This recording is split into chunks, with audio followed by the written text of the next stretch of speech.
জমি দখল করে এভাবে রিসর্ট হচ্ছে কিভাবে? বন দপ্তর কি কিছুই জানতো না, নাকি সর্ষের মধ্যেই ভূত?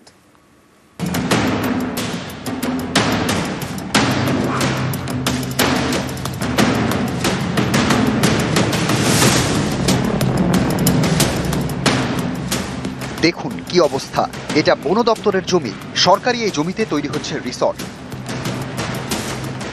জঙ্গলের গাছ কেটে কংক্রিটের নির্মাণ। ঝাড়গ্রামের আমডিহা, গড়শালবনি, জিতুশোল বিস্তীর্ণ বনাঞ্চল। অভিযোগ, এইসব এলাকায় বন দপ্তরের জমি দখল হয়ে যাচ্ছে, দেদার কাটা হচ্ছে গাছ, তৈরি হচ্ছে একের পর এক রিসর্ট। এই অভিযোগে সরব স্থানীয়রা। এটা অ্যাকচুয়ালি ফরেস্ট ডিপার্টমেন্টের জায়গা, তো এরা কিভাবে রাতারাত কাগজপত্র বানিয়ে নিচ্ছে। এবার কলকাতার বাবুরা এসে কিভাবে জায়গাগুলো দখল করে নিচ্ছে। এবার পাটওয়ারি তাদের কাছ থেকে কিনে নিচ্ছে, কিনে নিয়ে তারা কাজ তাদের শুরু করে দিচ্ছে। এবার কি করে হচ্ছে এটা প্রশাসন মানে ওর সাথে জড়িত আছে।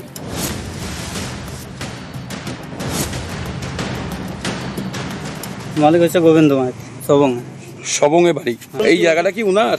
হ্যাঁ, ওনার না হলে উনি কিভাবে কাজ করাতে পারেন? একটা যখন গাছ ধরছেন নিশ্চয়ই ওনার জায়গা। উনি কি কিনেছেন? হ্যাঁ, কিনেছেন। সম্প্রতি ঝাড়গ্রামে প্রায় 125 জনের জমি হাতিয়ে তা বিক্রি করে দেওয়ার অভিযোগ ওঠে। কয়েকদিন আগে আস্ত শালবন বিক্রির অভিযোগ ওঠে এই ঝাড়গ্রামেরই আমডিহায়, সেটাও ভুয়ো নথি তৈরি করে। এবার বন দপ্তরে জমি দখল করে একের পর এক রিসর্ট তৈরির অভিযোগ। 7 দিনের মধ্যে জায়গা খালি করে দিতে বলে একাধিক রিসর্টকে নোটিশ দিয়েছে বন দপ্তর। অভিযোগ, তারপরেও বেআইনি নির্মাণ চলছে। অনেকেরই প্রশ্ন, জঙ্গলের গাছ কেটে একের পর এক রিসর্ট তৈরি হচ্ছে কিভাবে? বন দপ্তর কি কিছুই জানতো না? রিসর্ট তৈরি করতে তো অনেক সময় লাগে, ততদিনে কি কিছুই চোখে পড়েনি বন দপ্তরের?